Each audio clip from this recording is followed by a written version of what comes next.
Բարև ձեզ Civilnet-ի հարգելի դիտողներ, առաջիկա րոպեներին զրուցելու ենք Արցախահայերի վերադարձի միջազգային իրավունքի հնարավորությունների եւ այս թեմայով քաղաքական մոտեցումների մասին։ Մեր տաղավարում է Շվեյցարիայի հայկական եւ հայամետ միությունների նախագահ, Շվեյցարիա-Հայաստան ընկերակցության պատվոնախագահ Սարգիս Շահինյանը։ Բարև ձեզ։ Բարև ձեզ, շնորհակալություն ընդունելության համար։ Ժամանակ տրամադրելու համար։ Պարոն Շահինյան, այսօր արցախցիների վերադարձի թեման ավելի շատ զգայական դաշտում է քննարկվում, մի մասը հավատում է իրատեսական է համարում վերադարձ եւ ուզում է դա, մի մասը դա անիրատեսական է համարում եւ կան մարդկանց մի խումբ, որ կարծում են, որ այն պայմանները, որ Ադրբեջանն է ստեղծում, այդտեղ վերադառնալ հնարավոր չէ եւ անգամ եթե նման հնարավորություն ստեղծվի, ոչ մի արցախցի չի վերադառնա։ Այդ պատճառով առաջարկում եմ նախ փորձենք հստակ ձևակերպել, թե այդ վերադարձը դուք դեպի ինչպիսի տարածք եք պատկերացնում, ոչ թե ճանապարհային քարտեզ, այլ վերադարձ դեպի ուր։ Ինչ պայմաններով տարածք։ Ուրեմն իրականության մեջ վերադարձը չի գրնար ակնկալվել իբր սահմանափակ վերադարձ։ Վերադարձը պիտի հասկացվի ինչպես որ իրականության մեջ այս անցինք ընդհանրապես ապրել են իրենց տեղը, իրենց վայրը, ծննդավայրը։ Սակայն եթե ուզում եք իմանալ, եթե ես իբր իրադեսական եմ տեսնում այսօրվան օրս պատասխանի, որ ոչ է, բայց մենք պետք է բոլոր թիվանակետական քայլերը ուղղակի կարողանանք ձեռնարկել եւ սա կնշանակի ոչ միայն Սփյուռքի ուժերը եւ Լեռնային Ղարաբաղի ուժերը, այլ նաեւ Հայաստանի ուժերը, որովհետեւ սա կարողանա իրականություն դառնալ։ Ինչ որ կվերապերի պայմանները վերադարձի, սա հստակ է, որ մարդկանց ապահովության հետ կապված խնդիրներ կան, որոնք հիմնական են։ Եվ այս հիմնական պայմանները չի կարող միմիայն Ադրբեջանը իրականացնել, իհարկե, որ դա միջազգային ուժերի հսկողության տակ պետք է լինի։ Բայց ընդհանրապես, որ սա լինի եւ կարողանա լինի իրականություն, պետք է արցախցիները պետք է ուզեն։ Դրանից պետք է սկսենք։ Որովհետեւ եթե ցանկությունը Իրանից իրապես կա, իրանցից, ուրեմն այդ հնարավորությունը մի քանի անգամ գավելանա։ Իսկ եթե հենց այդ չկարողանանք ապահովել, մենք խնդիր ունենք։ Որովհետեւ խոնը արդեն հստակ կլինի ներկա վարչախումբի գծվածքի հետ կապված, որը շատ խնդրահարույց է սիս, բայց ես չպիտի նստեմ, չպիտի պատերազմեմ, այսինքն դիվանագիտական տեսակետեն, եթե պետք եղած կամ առաջին հերթին թիրախված անձնավորությունները, որոնք արցախցիներն են, դա չցանկանան։ Եթե ցանկանան, դա լրիվ ուրիշ գշեր կունենա միջազգային իրավունքի հարտակի վրա։ Ինչու եմ ասում, որովհետև ձեր նշածա, ինչպես իրավացիորեն նշեցիք, ցանկանալը արցախահայության, դա նաև պայմաններով է պայմանավորված, թե դեպի ինչպիսի տարածք են գնում։ Ձեր եւ Շվեյցարիայում գործող հայամետ շրջանակների ջանքերի շնորհիվ այս թեման երկար ժամանակ է ուշադրության կենտրոնում։ Ես մեր դիտողներին հիշեցնեմ, որ 2025 թվականի մարտին Շվեյցարիայի խորհրդարանի վերին պալատը ընդունել է արցախցիների վերադարձի հնարավորության վերաբերյալ բանաձև, բայց մյուս կողմից մենք ունենք իրավիճակ, երբ Հայաստանի իշխանությունները այս թեման օրակարգից դուրս են հանում, Ադրբեջանն էլ բնականաբար փակել է հարցը, թեև ժամանակի նման առաջարկներ էր հնչեցնում։ Այս պայմաններում միջազգային իրավունքը որքանով է զորեղ, եթե երկու պետությունների կողմից քաղաքական կամք եւ հետաքրքրվածություն չկա այս հարցով զբաղվելու։ Մի քանի կողմից պետք է պատասխանել առաջին հերթին քաղաքական կամքի մասին Հայաստանի իշխանությունների կողմից։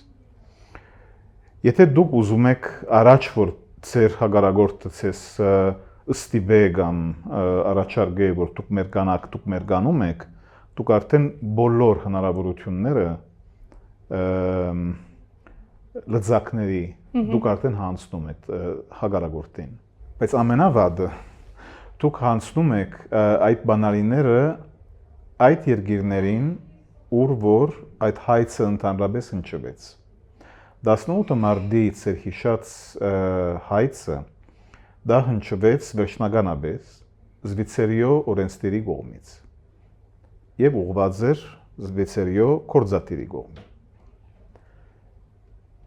Եթե ինքը իրեն պատասխանի մեջ արդեն ասում է, որ երկու երկիրները, որոնք հետաքրքրված են այս խնդիրով, չեն համաձայնվում,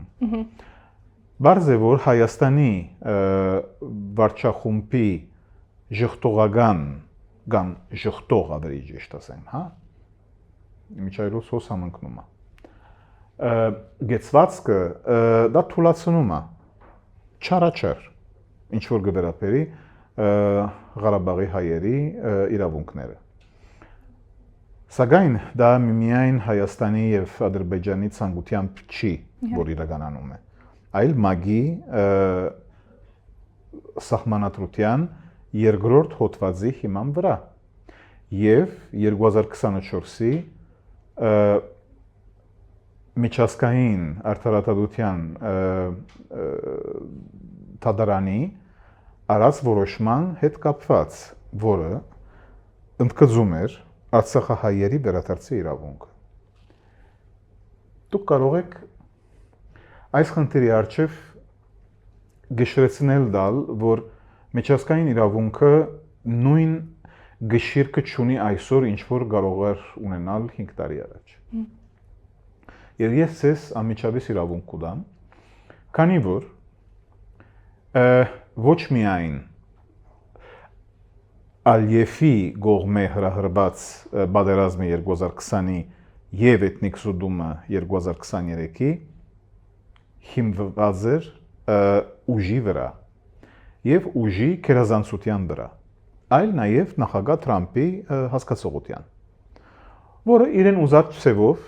շարունակում է արչև դանել նոր գառույցների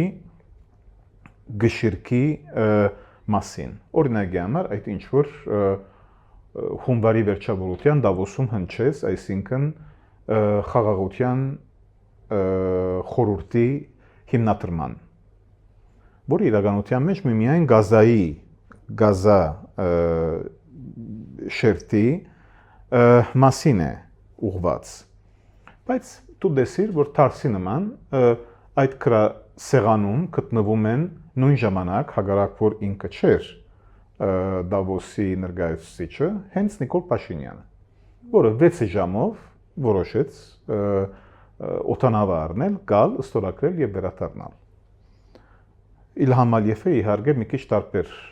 մոդեցում ուներ, ինքը սկզբանե ուղղակի խոն ժամանեց, այսինքն Զվեյցարիա, պետք եղած հանդիպումներ ունեցավ,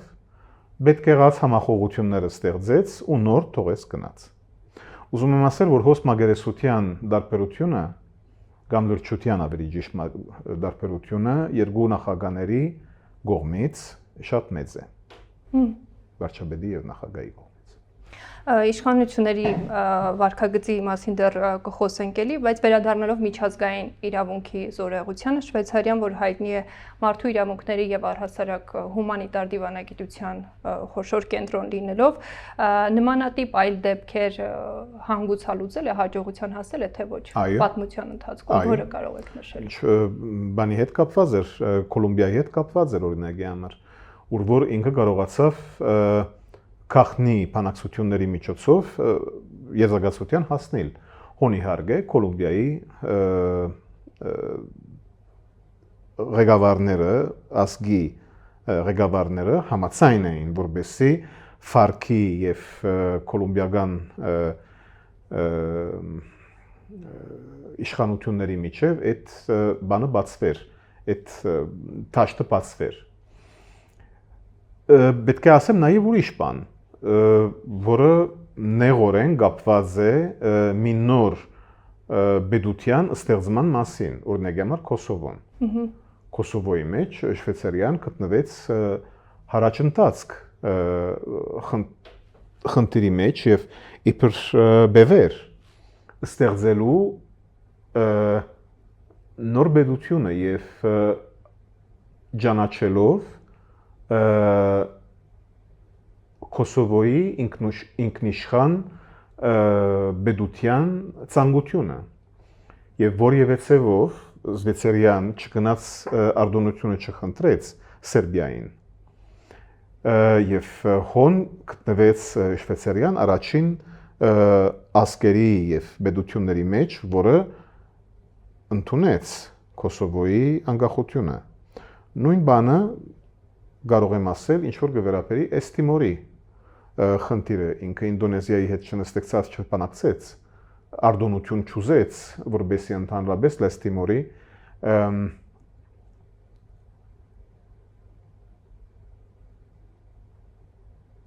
ինքնիշխանությունը ստեղծվի, ինքը սադարեց Օստիմորի ցանկությունը։ Այսինքն հոն ուր որ իրականության մեջ կամ անմեղեր, կամ պետք էր Շվեյցարիան շարժվեց։ Հոս իհարկե որ պետք էր, բայց իրեն հաշվին չգող բաների հետ էր կապված, խնդիրների հետ էր կապված։ Եվ դրա համար է որ ինքը ծևոմը հրաժարվեց կամ ավելի ճիշտ ժխտողական դիրքորոշում ունեցավ, ասելով որ նաև Հայաստանը չէր աջակցում։ Բայց իրականությունը որն է, ժողովուրդը որն է, ժողովրդի ուզածը որն է։ Չմոռանանք նաև Շվեյցարիայի եւ Ադրբեջանի տնտեսական ու առհասարակ գործընկերային հարաբերությունները, այստեղ բավականին լուրջ կապեր կան։ Ձեր կարծիքով, որքանը որ դուք հասցրել եք շոշափել ու զգալ այդ ամեն ինչը, որտեղով է անցնում այդ սահմանը շահերի ու արժեքների առհասարակ։ Ադրբեջանը ունի 4 տեսփան Զվեյցարիայի մեջ։ Երկու հատ իրեն, առաջինը Բեռնի մեջ, մյուսը Ժնևի մեջ եւ նաեւ Թուրքիա, որ առաջինը Բեռնի մեջ է, մյուսն ալ Ժնևի մեջ է։ Իսկ Հայաստանը ունի մի տեսփան։ Այստեղից դուք պետք է հասկանաք եւ արդեն կարող եք հասկանալ, թե գշիրկը որ կողմն է ընդհանրապես հնչում։ Մենք ինչ տեսակ համագործակցության լծակներ ունենք տնտեսական Զվեյցարիայի հետ։ Եվ ինչ տեսակ լծակներ ունի Ադրբեջանը։ Մի մոռանաք, որ համաշխարհային եվրոպական սոկարի կենտրոնը կգտնվի հենց Ժնևում։ Soccer Trading SA-ի անվանման տակ։ Եվ սա ցես հասկացնել դալիս է, երբ որ դուք ունիք դարեգան շրջանառության 37 ոչ միլիոն, այլ միլիարդ, ոչ դրամ, այլ դոլար հնարավորությունը եւ ադոր վրա դուրքերը որ պիտի վիճարեք քաղաքին, կանտոնին, պետության, դա արդեն ցես հասկացնել դալիս է, թե որ կողմն է կերագեշրում, ինչպես ասացությունը։ Աստեցությունը առաջին հերթին։ Այդ դեպքում ինձ հետաքրքիր է ձեզ որպես մարդ, որպես սրտացավ մարդ այս թեմայով, ինչն է մոտիվացնում շարունակել այս նախաձեռնությամբ զբաղվել եւ առհասարակ որևէ տեսակի հնարավորություն տեսնել ու ինչ նորություններ կան 2025-ից այս կողմ արդեն բանաձևի ընդունումից հետո հիմա գործընթացները որ փուլում են։ Հրահրող արժեքը հավատքն է առաջին հերթին եւ ես մի գոբեկ ուղագի կրբանս չեմ տրած այսքան դասնյակ տարիներու ընթացքին կորձնայության ոչալ ուզում եմ Սակայն ինչ որ գվերապերի հերանագարները, պետք է ասեմ, որ հերանագարները շարունակ նեղույցի մեջ են գնում, որովհետև այդ հնարավորությունները, որ մենք պիտի ունենայինք մի պետության մասնակցության, որը համոզված էր Ղարաբաղի խնդիրի պաշտպանության ինքը հա հետ է գնում եւ մենք չենք կարողանում պատգամավորներին համոզել հագարակ որ վերջին իրենց մասնակցությունը եղավ էական 12 պատգամավոր դեղի եկավ մի հանդիպման որով գազմագերբված էր ապրիլի վերջավորության հա ապրիլի 30-ին Բեռնի խորհրդարանի մեջ։ Դա հասկացնել դալիս է, որ մեր սլակները քիչանում են։ Եվ մենք հավերժական դժվար կարողանանք վերաբերցնել դալ մեր ուժերը։ Կարող ենք, բայց հնարավորությունները քիչանում են։ Եվ նրա համար է որքանալ ես գտնվեմ սրա մասին շատ վերաբախ, սակայն հստակ որոշում ունեցող 7 հունիսի հաջորդ խորհրդարանական ընտրությունները Հայաստանում շատ մեծ դեր պիտի ունենան այս խնդրի հենց կապված։ Երկով պայմանավորված ընտրությունների նկատում եք թե ինչպիսի իշխանություն է ձևավորվելու այդ առումով։ Այո։ Շատ հստակ է։ Հայաստանի իշխանությունները այս հարցը հաճախ ներկայացնում են խաղաղության իրենց բռնած օրակարգից եւ ճանապարհից շեղվելու անգամ դրան վնասելու գործընթաց, որքանով եք այս մտքի հետ համաձայն, որքանով է դա խանգարում եւ գուցե հակառակը գուցե ավելի հեռու ապագայում վնասում է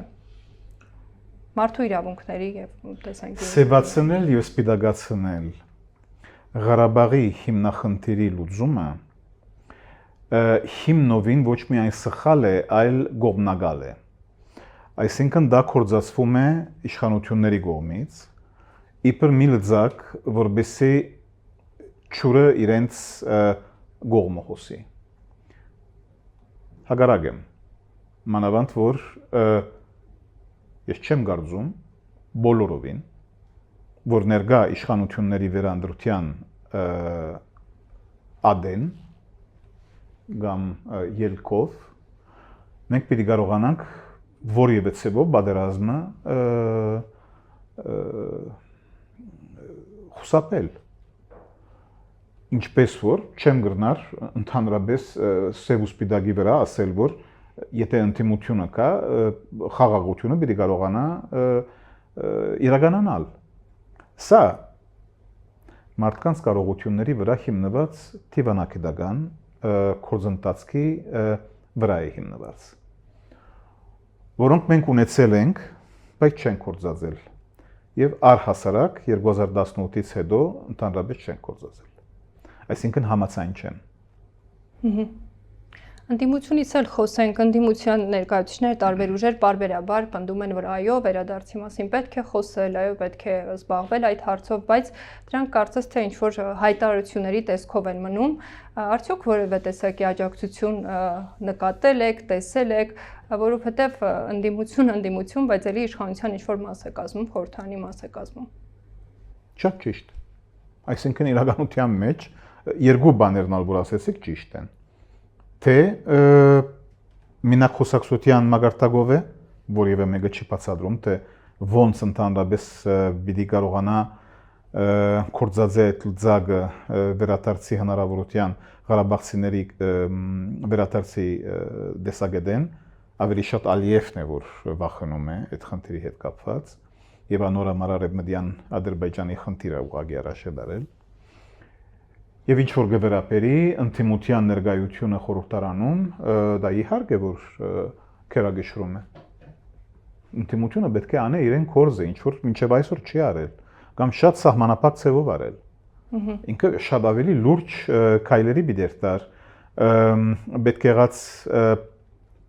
որքանալ սահմանադրական մեծամասնությունը իրեն ցերկը չէ, ինքը կարող էր հավասարակշռված խոյեմ օրենքներ օրինակ համար ներկայացնել կամ բնտել խորհրդակցական մոդեցում վերլուծում խնդիրների, ինչ որ դեղի չի ունեցել, միայն գրիվով է ապարդվել այս տեսակ յուրաքանչյուր մոդեցումը։ Ինչի հանդեպ ես հիմնովին հակառակ եմ, տեսնելով նաև Եվրոպայի մեջ եւ Զվիցերիո մեջ առհասարակ պրակտիկան եւ ընդդիմության բադասխանադվությունը միմիայն ոչ ասել չէ, ընդդիմությունը ունի կրկնակի այդ բադասխանադվությունը կարողանալ խելամիտ առաջարկներ անել, ինչից եղած վարչախումբը մեկ կամ մյուս պատճառով չգտնար բարձորեն հրաժարվել։ Այլ ինքը ստիպված է դրա մասին խորելու։ Եվ ընդդիմությունը միշտ ունի այդ հնարավորությունը որոշ խնդիրներ առաջ տանելու։ Հոս ուրիշ պատմություն կա։ Ինչ որ գվերապերի Ղարաբաղի ոչ միայն Ղարաբաղցիների վերադարձի մասին, այլ քերիների ազատագրման հետ կապված եւ պատմական ժառանգի բախտանության հետ կապված, մենք չմոռանանք, որ հենց Ղարաբաղի շրջանում կգտնվին այդ տեսակ հուշարձաններ, որոնք պատմությունն են գրել հայ արաքելական եկեղեցու եւ մեր ավանդության, քրիստոնեական ավանդության եւ նույնիսկ առաջ, որովհետեւ Դիկրանագերդի հետազոտությունները, որոնք տեղի ունեցան, դա խոսում էին ուղղակի հայերի ներկայության մի քանի տարեր առաջ, քան քրիստոնեությունը։ Այսինքն ուզում եմ ասել, որ մենք շատ հնարավորություններ ունեինք, կշարունակենք ունենալ, բայց կամ չիմացության, կամ վախու պատճառով դա արժև չմղվեցին եւ հարց եմ տալի ինքիս պատճառը որն էր չունեմ պատասխանը Մեր դիտողները վստահաբար կհետաքրքրվեն, թե օրինակ Արցախի տարբեր ներկայացուցչական խմբեր, մարդու իրավունքների պաշտպան, այլ հասարակական կազմակերպություններ, որոնք ստեղծվեցին, իրենք որքանով են ներգրաված, որքանով են հետաքրքրված կամ դուք դիմել եք կամ իրենք փորձել են ինչ-որ աջակցություն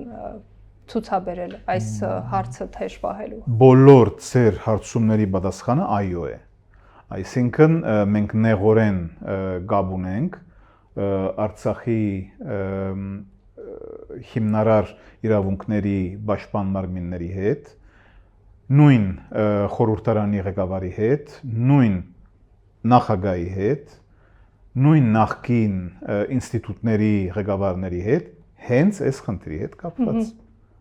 Երեք խնդիրների հետ կապված, ոչ միայն Արցախի ժողովրդի վերադարձի հետ կապված։ Եվ զրույցը ամփոփելով ձեր ճանապարհային քարտեզը ո՞րն է հետագա քայլերի։ Եթե հաշվենք ամեն դեպքում կանխատեսումները քաղաքագետների եւ վերլուծաբանների այնպիսին են, որ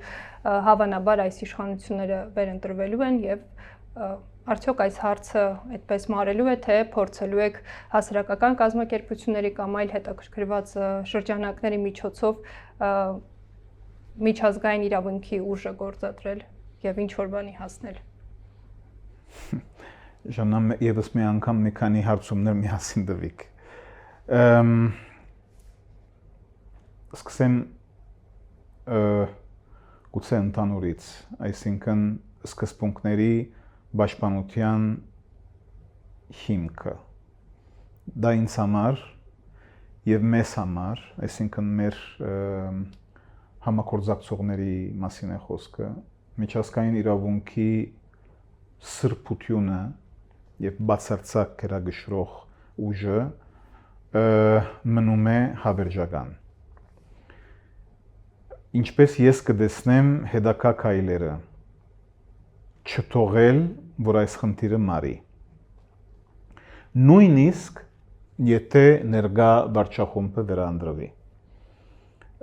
Ինչ որ ես կասկածի տակ կտնեմ, տեսնելով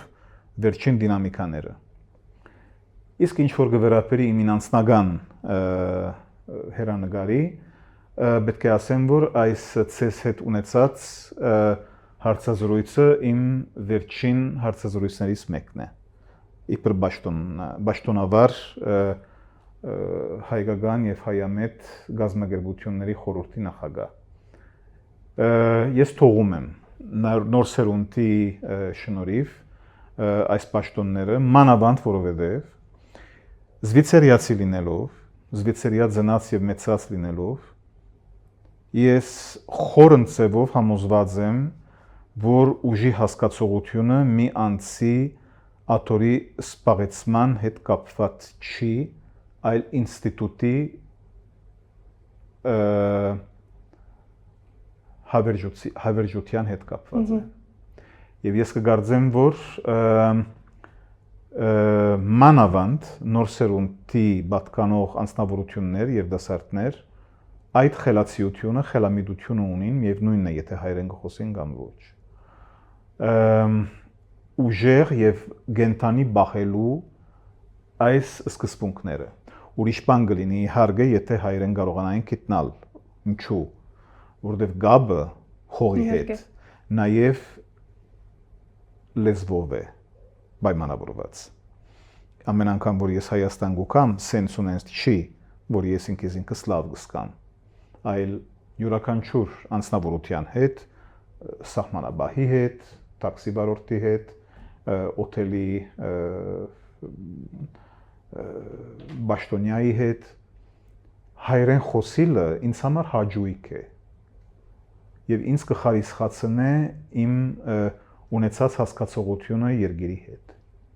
Սա երկրի մի մասն է։ Այդ ինչն է, որ ունենք։ Բայց Ադամով ես ուզում եմ բախպանել ինչ որ գա։ Ինչպես որ Ղարաբաղը կարևոր է, ոչ էր, այլ է, որովհետև շատերը չեն հասկացել, որ այդ տերիտորիան կա, այդ հուշարձանները կան, այդ մարդիկը կան, հակառակ որ իրենք էթնիկ զտման ենթարկվեցան, ինչպես որ Նախիջևանի հայերը էթնիկ զտման ենթարկվեցան, ինչպես որ մեր գերեզմանախումբը Ջուղայի փոշիացման ենթարկվեցավ։ Եթե այս ամբողջ ժառանգը դեր չունենա, այսինքն մենք, դուք ոնց եք կարծում, որ պիտի կարողանա հավերժանալ, պիտի կարողանա մարդկանց ուշադրության հանդիսանալ։ Դա անկարելի է։ Դուք հրաժարվեցաք ձեր ժառանգից, վերջ, որպեք, մերկեք։ Ես սա չեմ կարող ընդունել, եւ ես վստահ եմ, որ Հայաստանի քաղաքացին եւս չի գրնար դա ընդունել։ Եվ դրա համար պետք եղած կորձ արժև դանել Հայաստանի մեջ, բայց նաեւ եւ մանավանդ Հայաստանից դուրս։ Շնորհակալ եմ շատ։ Ես եմ շնորհակալ։